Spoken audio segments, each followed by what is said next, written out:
All got it. Welcome back to Morning Joe. Live look at New York City, the top of the rock. Pretty morning. With us now, Democratic representative from Maryland, Congressman Elijah Cummings. Good to have you on board. You're there and we're here. I know. I mean, okay. Yeah, I come to New York and you go to Washington. I come back to Washington. You go to New York. I'm trying to figure out what's that about. Doesn't matter. We're here to talk about housing. We're going to get some big housing reports coming out this week, possibly some data showing an increased movement in home sales, which could be good news. But you've been tapped into this closely. Where do we stand in terms of foreclosures and people trying to dig out? Well, keep in mind that since 2007, we've had 3.7 million Americans have been foreclosed upon.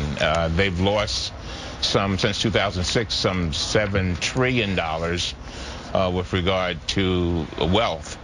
And we've got to address that. We are here in Brooklyn today in New York to hold a hearing where we're going to talk to representatives from the Federal Housing Financing Agency to try to figure out what's going on. We're going to also have an opportunity to talk to 4 of the banks. We haven't had that opportunity yet in more than a year or so. So I'm very pleased that we're going to do that. But we're going to try to get to the bottom of this. Because you are going to be talking to, I guess, the Federal Housing Finance Agency Acting Director, Edward DeMarco, and I don't think the two of you completely agree on how to solve the problem here. And the concern is trying to keep Fannie Mae and Freddie Mac intact, but also trying to help struggling homeowners. Where is there a possibility for agreement between you two, or should he step aside? Well, you got to keep in mind that the 17 members of the Congress, along with yours truly, have been trying to work with Mr. DeMarco for now close to a year, basically trying to get him to do principal markdowns. He is basically the conservator for Freddie Mac and Fannie.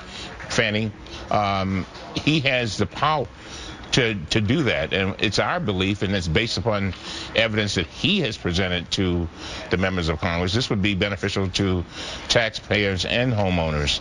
But he has initially said he didn't have the authority. We showed him where we passed legislation in 2008 saying that he did. Then he came back and said that he didn't think it was a good idea. Then we sent him another letter saying that we had a whistleblower who told us that they were about to, that is, Mr. DeMarco was about to launch a principal write-down program back in 2010, right around the election, and then for some philosophical reasons he pulled back. Not that it wasn't a viable idea, not that it wouldn't help taxpayers and homeowners, but just some philosophical differences. So we're basically saying the law says that you're supposed to not only help taxpayers, but you're also supposed to help folks who are struggling. And these are tools. This is a tool that you have at your hand. We want you to use it, period. So you think he should step down? Yeah, I think he should. By the way, I've told him that. The problem is that if he steps down, then there's 3 people that come under him. One of them would have to be appointed unless the president could successfully nominate and have confirmed his own choice. The Congress, that is the Senate, does not seem to be willing to do that. So we're kind of stuck between a rock and a hard place.